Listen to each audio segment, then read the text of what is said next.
Have you ever been halfway through a deal and you feel that uneasy twist in your stomach and you stop and wonder, should I pay attention to this? Is there something wrong? Today, I'm going to be talking about physiology and psychology, two things I'm not qualified to talk about, but we're going to discuss it anyway and how it relates to small business deals. I'm David C. Barnett, and you're tuned in to Small Business and Deal Making, the podcast, YouTube channel, and blog where I talk about buying, selling, financing, and managing small and medium-sized businesses while controlling risk. So if you're looking to take control of your future through buying a business one day, or if you already own a business and you're looking to grow or exit, you've come to the right place. I talk about interesting things, I talk to interesting people, and I answer your questions every week right here. So be sure to hit like and be sure to hit subscribe, and let's get to it. Are you thinking of growing your business or beginning a journey into entrepreneurship? Take a shortcut to success by buying an existing and profitable business the right way. Visit businessbuyeradvantage.com and learn more about my online training, group coaching, and consulting services designed to help you win. All right. So when people are working on business deals of any kind, or you're looking at buying something important or whatever, we sometimes get this little feeling in our stomach, and we wonder, "Ooh, is there something wrong? Is there danger here?" You know, and what often happens is people will push through that feeling by using their conscious mind to think about what it is that they're trying to do, what they're trying to achieve, etc. And so, you know, our bodies are very, very complex machines. And today we're going to be going through a gut check checklist of questions that you can ask yourself to help make sure that you are literally not trying to fool yourself into doing something that your gut is trying to tell you is a bad idea. But first, a little diversion into the world of science. So, the gut is really part of your nervous system. So, I did some research, and what I learned is that the gut has its own kind of second brain. There's like literally 100 million neurons that communicate constantly with your brain up here through something called the vagus nerve. And this is also referred to as the enteric nervous system. And so, what's interesting about this is that this sort of second brain that lives in our gut, it's all affiliated with sort of symbiotic, organisms that happen to be in our gut that help us digest food and stuff. It doesn't think in words. That's the part. That's what we do in our conscious mind. This is a much more instinctual kind of thinking, and so this brain thinks in feelings, and it can react to things in ways that we don't consciously maybe understand. So it's if you've ever seen like a spider or a snake, even if you've never seen a spider or a snake in person, if you see one for the first time, you might instinctively, jump back a little bit. And this is because it's like part of our actual instinct. We think of instinct a lot more with like dogs and cats and other animals, but we have it in us too.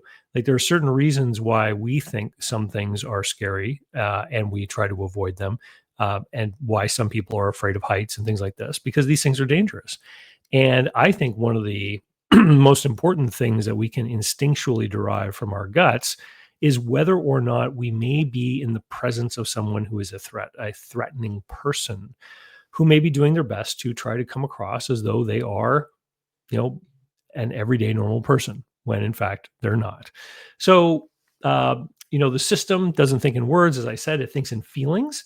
This tightening of your stomach or the inability to sleep the night before a deal isn't random. It's data literally from our bodies. And so things like stress, uncertainty, or unrecognized risk can trigger these gut level responses. And our brain and our gut are literally exchanging like warning signals. Okay. So when you feel that discomfort, your gut may be noticing something that your conscious brain just hasn't processed yet because it moves much faster on an instinctual level.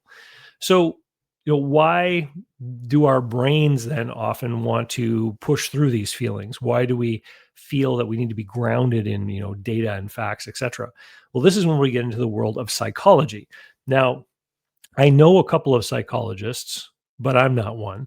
So I did some research online, and if you've ever heard of these biases that people might have, that's the kind of thing we're talking about.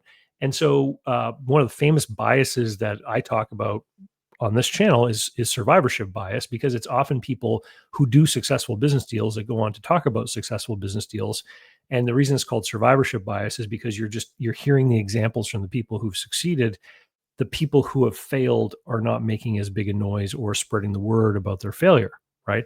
So it can create a bias in the perception of the riskiness of doing something, because you're only hearing the side of the story from the people who survived. Comes to us, I think, from World War II, where they examined the airplanes returning from the Battle of Britain, and they were looking at them to try to figure out where they needed to sort of reinforce the planes. And then someone said, "Hey, wait a minute, these are the planes that made it back. We need to think about the other places on the planes that may have been hit that caused them to crash, the other planes to crash, right? The ones who didn't survive." So here are some of the biases that our conscious mind can actually try to jam us through in order to get a deal done, because people want to believe that they are doing the right thing. Like when people come to me because they want help to buy a business, it's because they believe that buying a business will deliver whatever outcome it is that they think will make them get the results that they're looking for, either financial results or personal, self-actualization, personal development, results that might change the future of their family and make things better for their children, et cetera, right? So there's some kind of goal, and the solution to achieve that goal is the purchase of the business. And so people become very focused on the positive outcomes of the goal. And then they think, now I need to push through and actually do the solution I've identified, which is buying the business. And this is why, like, if you ever watch any of those other channels about buying a business, they focus all the time on the outcomes. They focus on the Lambos and the expensive condos and all that kind of stuff, because they're trying to create an anxiety that you're going to miss out on those great things if you don't, buy their $10,000 program or whatever. But whatever goal you have, you've identified buying a business as the reason or the way that you're going to achieve that goal. So here are some of the biases you could be susceptible to. So number one is confirmation bias. So you've already emotionally committed to the deal, so your brain filters information to prove it's a good idea, which means confirmation bias, you actually ignore the data or information that could be telling you it's not a good thing, right? And you just become selective about what you are paying attention to. My mom used to call this selective hearing, when I would only hear her say the things I wanted to, and I didn't hear her when she asked me to like clean up my room or whatever, right? Then there's motivated reasoning, which is another bias. So you interpret weird or ambiguous data in a way that supports your decision you've already come up with. So this is like, you want to you want to buy the catering company because you want to get involved in wedding events, and then you go somewhere and hear a bride to be complain about how she can't find a good caterer, and you're like, everybody's talking about how they need a caterer, right? And this one little odd bit of data just sort of like boosts you, because you're like, now I've got it, I've got the right business, there's no question I'm going to succeed, because everybody's talking about this, when in fact it was just one little random piece of data floating around out there. Someone said something in your presence. Optimism bias is that you assume that you will be the one that makes this business thrive.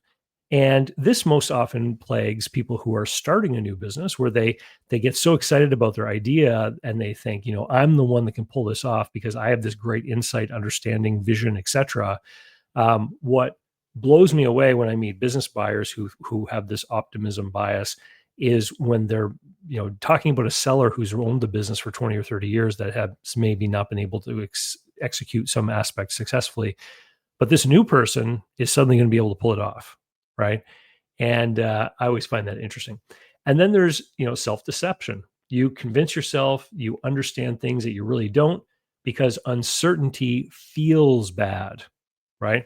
So this is, I don't know, all kinds of people will throw terms around. And if you've ever heard any of my videos where I talk about terms, or like, you know, words that are used in small business deals, I will warn people that whenever somebody starts to throw around terms like internal rate of return, EBITDA, STE, or whatever, it's important that you stop them and you say, "Oh, what do you mean by that? Can you explain how you come up with that number? Can you explain that concept to me?" Because in this world, different people use different terms in different ways, literally. Like seller's discretionary earnings is pre depreciation. But over on Wall Street, discretionary cash flow of a company literally means after depreciation. Like two completely opposite meanings, both from the world of business, both in the business valuation space, two different crowds, right? So you don't know what these words mean a lot of the time, and you need to clarify and ask.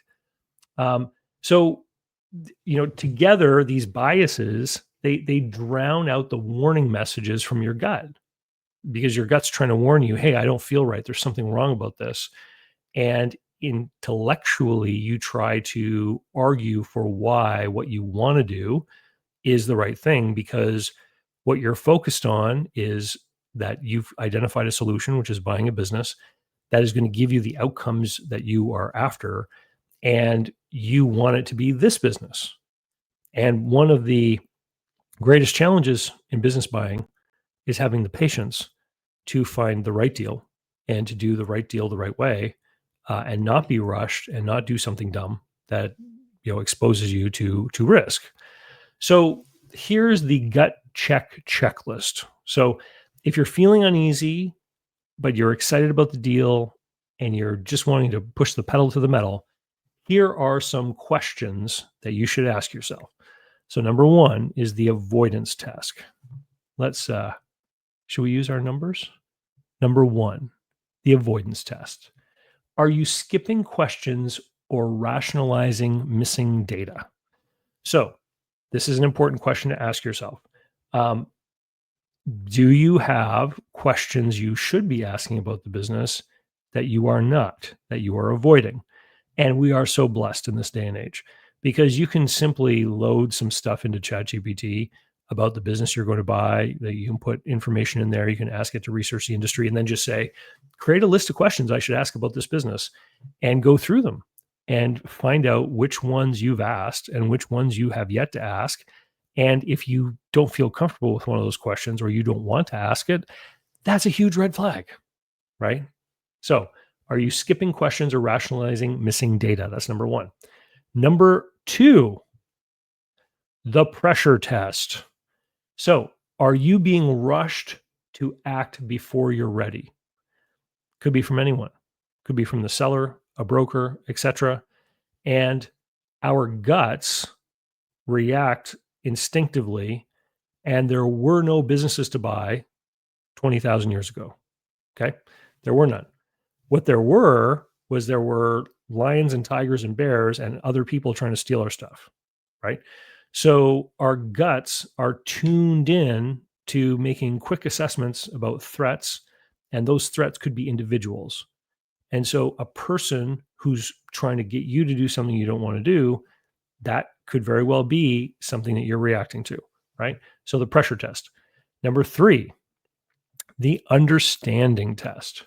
So, can you clearly explain how the business actually makes and spends money? Can you sit down and explain the business model to someone else and then show them maybe on the financial statements what you've explained?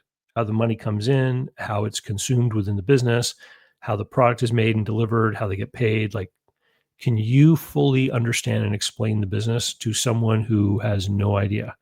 So this is where you would get like a trusted, intelligent friend who maybe isn't even a business person, but is a clever cat who can follow along, right?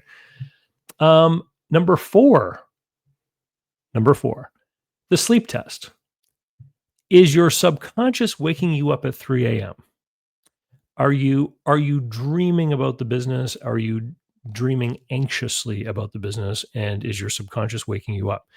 I have often jokingly said, particularly amongst the team here, when we're working on something, I'll be like, okay, this is great. Let's park it and let our subconscious minds work on this. And then we're going to revisit this in a few days and see if any new ideas percolate to the surface. And a lot of the times there are some new things that percolate to the surface. Like we will get back together and people will say, oh, I was thinking about this and I came up with this other idea.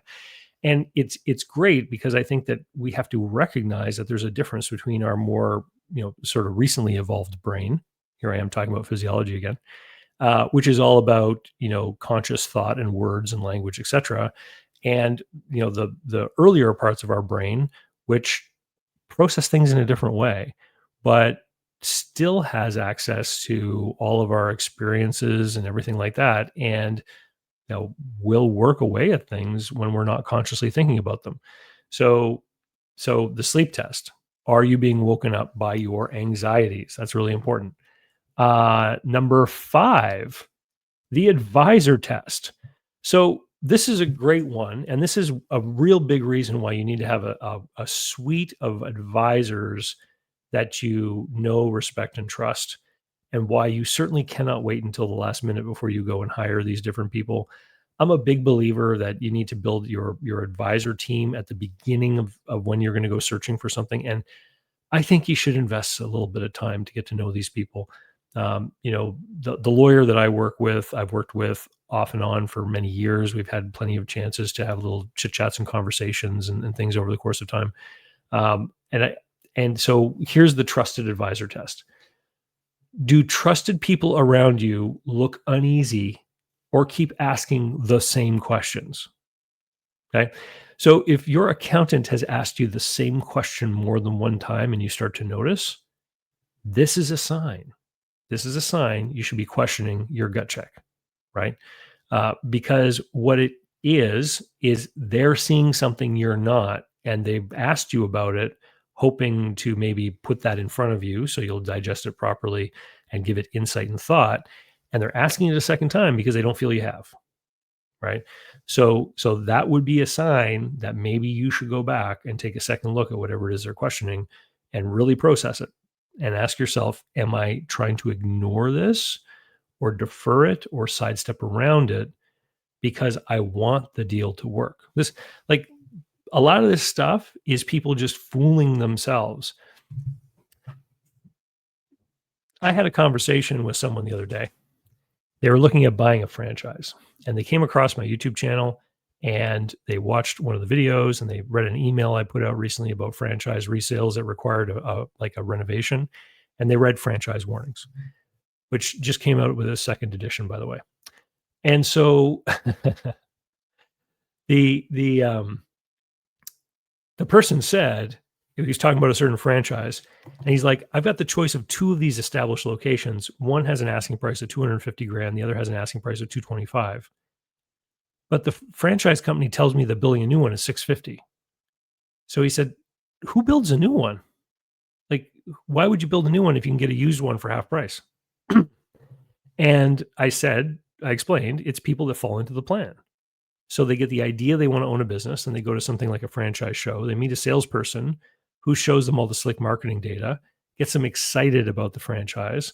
And then they can see that because a new business startup is based upon forecasts instead of actual results, that they can even qualify for financing, maybe get an SBA loan in the United States based on projections.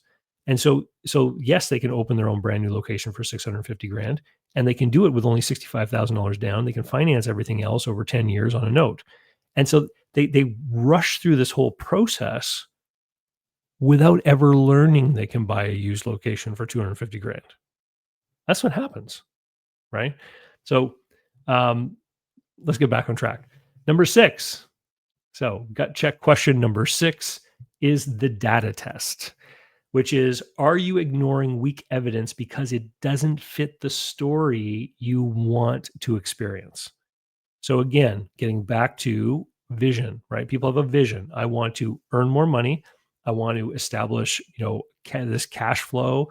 I want to do all these great things for my family, etc. So they have this vision of what they want, and they believe that buying a business is the way to get there, right?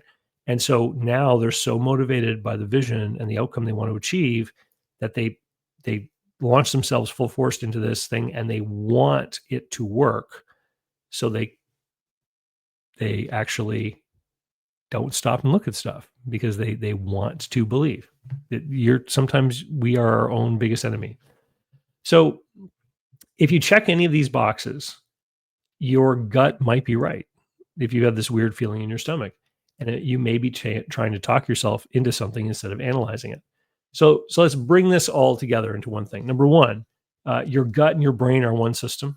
The physiology science people have told us that. I just read what they came up with.